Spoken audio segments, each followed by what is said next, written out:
নমস্কাৰ স্বাগতম জনাইছো মোৰ ইউটিউব চেনেললৈ। আজি আমি আহিছো গুৱাহাটীলৈ আৰু গুৱাহাটীৰ সায়েন্স মিউজিয়ামৰ ভিতৰত আমি প্ৰৱেশ কৰিলোহি। গতিকে সায়েন্স মিউজিয়ামৰ যি দৃশ্য বাহিৰত আপোনালোকে দেখা পাইছে, ধুনীয়া এটা পৰিৱেশ। বাহিৰত এইটো এটা ভাৰতীয় এয়াৰফৰ্চৰ ফাইটাৰ জেট ৰখা হৈছে আৰু চাৰিওপিনে মানুহ আহিছে আৰু বিভিন্ন দূৰ দূৰণিৰ ঠাইৰ পৰা ল'ৰা ছোৱালী তথা ষ্টুডেণ্ট বিলাক আহিছে চাবলৈ সায়েন্স মিউজিয়াম। আৰু এইবিলাক ফাইটাৰ জেটৰ যি ফটো আৰু তাৰ বিশিষ্ট লিপিবদ্ধ আছে।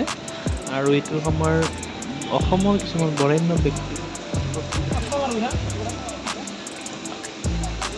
মূৰ্তি ৰখা হৈছে। আৰু চাওক, এইটো হ'ল গুৱাহাটীৰ সায়েন্স মিউজিয়ামৰ বাহিৰৰ দৃশ্য। ৱাটাৰ ফাউণ্টেশ্যন সেইটো হৈ আছে আৰু বিভিন্ন ধৰণৰ চাবলগীয়া ইয়াৰে এটা পৰিৱেশ।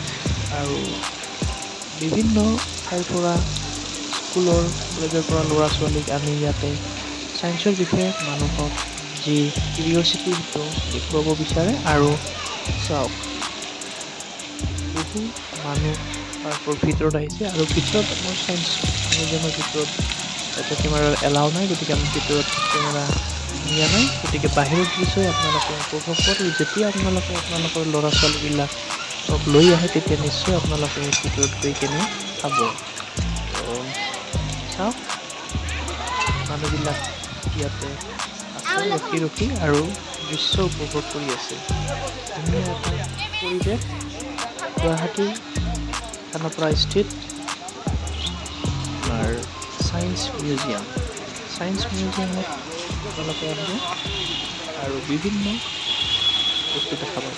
তো গতিকে মোৰ ভিডিঅ'টো যদি আপোনালোকে ভাল পাইছে, লাইক, কমেণ্ট, শ্বেয়াৰ, ছাবস্ক্ৰাইব কৰি থ'ব। এতিয়া বাই বাই।